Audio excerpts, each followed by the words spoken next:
this is what China did. China built a great firewall. So no Zuckerberg. and you know what happened past week? That CrowdStrike, that very shady cybersecurity firm. One company that seems to be immune because it's now the king of cyber, which is CrowdStrike. Now they report June 4th. This company has yet to miss a quarter since it came public. George Kurtz, and they have a terrific business. That's the last remaining domino, and I don't think that domino is going to fall.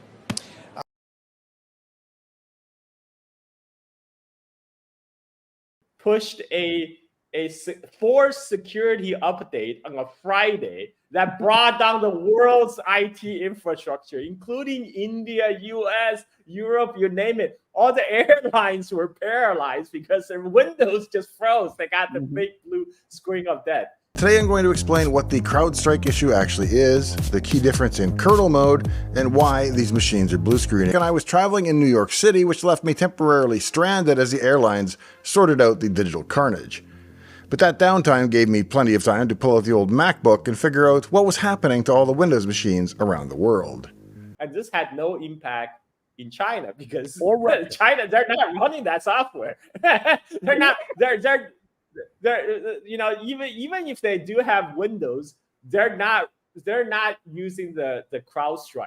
You know, they're not using CrowdStrike as a cybersecurity for antivirus. And by the way, that was very shady because CrowdStrike, they are the originator of the Russiagate hoax. You know, they're the ones who remember this. That's when Hillary's email got leaked to Wikipedia, and then they claim, oh, because DNC got hacked, DNC server got hacked by Russia, and the originator of that lie is a CrowdStrike. And CrowdStrike, they later when the FBI contacted them, they're like, no, sorry, we can't give you the evidence. It's all we cannot. It's top security, and they did not reveal the fact that at that time CrowdStrike in fact worked for the Clinton. They were hired by the Clinton, and what did they?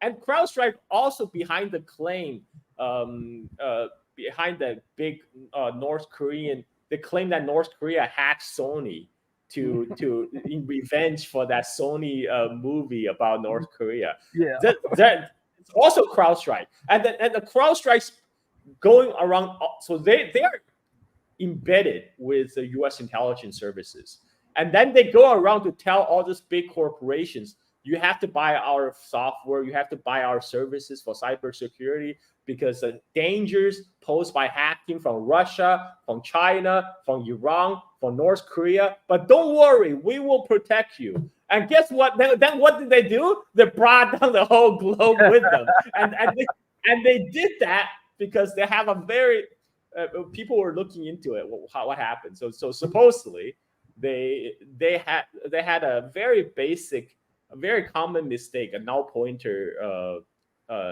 written in C++, which is an ancient language, and but it's a language that's written for drivers, you know, for Microsoft, and the okay. So the first problem is the CrowdStrike. They install this antivirus, you know, like cybersecurity software on your computer, which means they're monitoring all the traffic that's coming to your computer to supposedly block out all the malware and virus and stuff. Which means they have admin privileges. And so what happened? So it's like, okay, so they're like, we're the guard dog. Well, who is watching the guard dog? Who is guarding the guard dog? You know, I mean, they can do whatever they want on your computer. They can. So their software had admin privileges, root access. First of all, they have kernel. And so CrowdStrike wrote a device driver, even though there's no hardware device that it's really talking to. But by writing their code as a device driver, it lives down with the kernel in ring 0 and has complete and unfettered access to the system data structures and the services that they believe it needs to do its job. Access.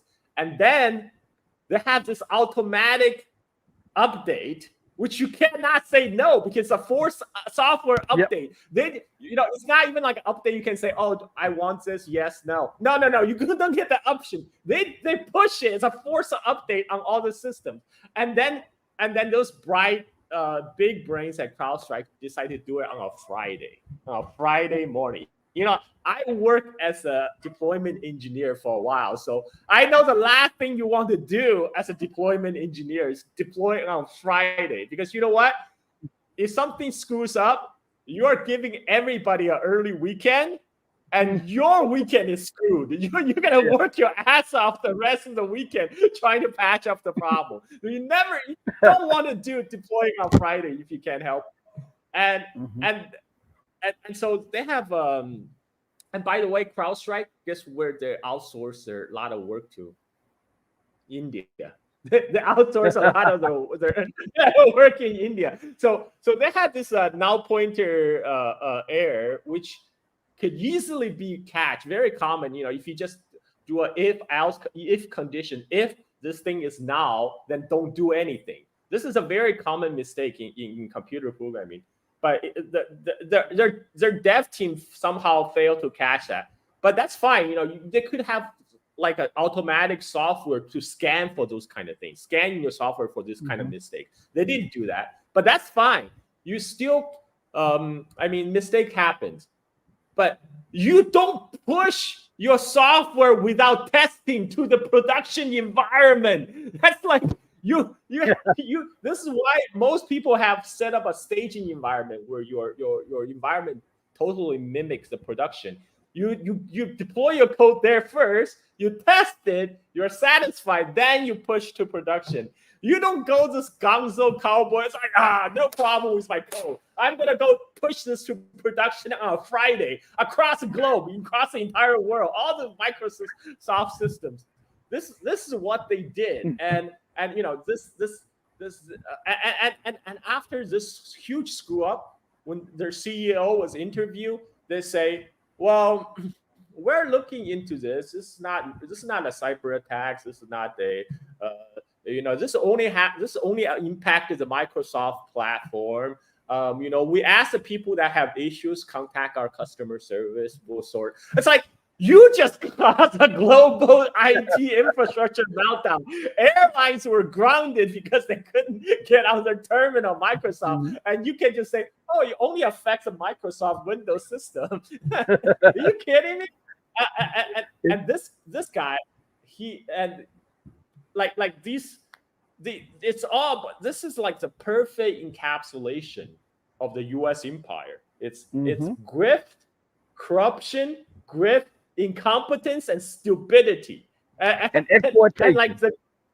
The grift is where they work with the U.S. intelligence services to hype up all these cyber threats from Russia, China, Iran, North Korea, to get everybody to buy their software and browbeat everybody to buy their software and services. And the incompetence, pushing untested code out on Friday across the globe, and the stupidity is, of course, the whole stupid simple. It's such a untested software. I mean, anyway, I'm ranting because this is kind of my background. I work in IT. This is how the U.S. empire is being run: grift, incompetence, stupidity. And this is why U.S. empire is in decline, because everybody knows this is not sustainable. Whereas China got out scotch-free because they built their own IT stack completely from scratch. And they had the Great Firewall starting from 2009. They block out Zuckerberg. So now Chinese, they have their own super app. They have, instead of Instagram, Facebook, they just have and X. They just have WeChat. They have their own, instead of YouTube, they have Bilibili, and WeChat is super. Like when I was in China in 2019, you don't need a separate app for taxi. You don't need a separate Uber app. You just use your WeChat. Their WeChat is integrated with their version of Uber, Didi. and you can use WeChat to pay everything. You can order taxi, order food, talk to your friend. It's also like WhatsApp. It's a messaging service. So it's like all the apps roll into one, and they're completely unaffected by this stupid cyber CrowdStrike that was protect people from China, right? And so this is the irony. And before I got on, how did we get off? I'm sorry, I got off on tangent. Calling us off the chain. Hey,